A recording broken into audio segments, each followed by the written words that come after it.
வணக்கம் மக்களே. நாளைக்கு சண்டே லீவ் நாள். ஜாலியாக தூங்கலாம், நல்லா சாப்பிட்லாம். ஏன் மண்டே, டியூஸ்டே இல்லை வெனஸ்டேன்னு மற்ற நாட்கள் லீவ் விடாமல் சண்டேவை மட்டும் லீவ் நாளாக கொண்டாடுறாங்க? அது ஏன்னு பார்க்கலாமா? உண்மையை சொல்லணுன்னா, ஆரம்ப காலத்தில் பிரிட்டிஷ்காரங்க இந்தியாவை ஆட்சி செய்யும்போது நமக்கு சண்டே எல்லாம் லீவே கிடையாது. வாரத்தில் 7 நாளும் தொழிலாளர்கள் மாடு மாதிரி உழைச்சிட்டே இருக்கணும். அப்போதான் நாராயண் மேகாஜி லோகண்டே அப்படிங்கிற ஒரு தொழிலாளர் தலைவர் களத்தில் இறங்கினார். வாரத்தில் 6 நாள் உழைக்கிற தொழிலாளர்களுக்கு ரிலாக்ஸேஷன் கிடைக்கிறதுக்கும் குடும்பத்தோட டைம் ஸ்பெண்ட் பண்ணவும் கண்டிப்பாக ஒரு நாள் லீவ் வேணும்னு பிரிட்டிஷ் அரசுக்கு எதிராக பெரிய போராட்டமே பண்ணார். ஆனால் ஏன் மற்ற நாள் இல்லாமல் சண்டேவை தேர்ந்தெடுத்தாங்க? அதுக்கு 2 காரணங்கள் இருக்குது. ஒன்று, பிரிட்டிஷ்காரங்க கிறிஸ்டியன் மதத்தை சேர்ந்தவங்க.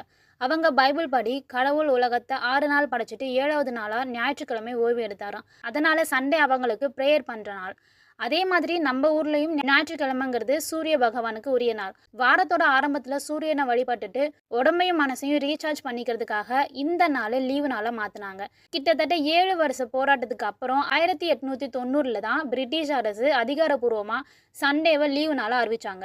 நினச்சி பாருங்களேன், அன்றைக்கி அவங்க போராடி இந்த சண்டே லீவை வாங்கி தரலன்னா இன்றைக்கி நம்ம சண்டே மதியம் பிரியாணி சாப்பிட்டுட்டு நிம்மதியாக தூங்குற இந்த சுகம் நமக்கு கிடச்சிருக்குமா? ஆனால் இப்போ இருக்க கொடுமை தெரியுமா?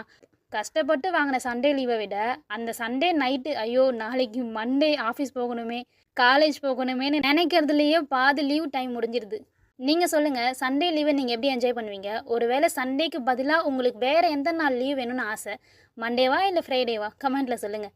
இதே மாதிரி அடுத்த ஒரு வீடியோவில் நான் அவங்கள பார்க்குறேன். நம்ம பேஜை ஃபாலோ பண்ணிக்கோங்க, உங்கள் ஃப்ரெண்ட்ஸ்க்கும் ஷேர் பண்ணுங்கள். பாய்.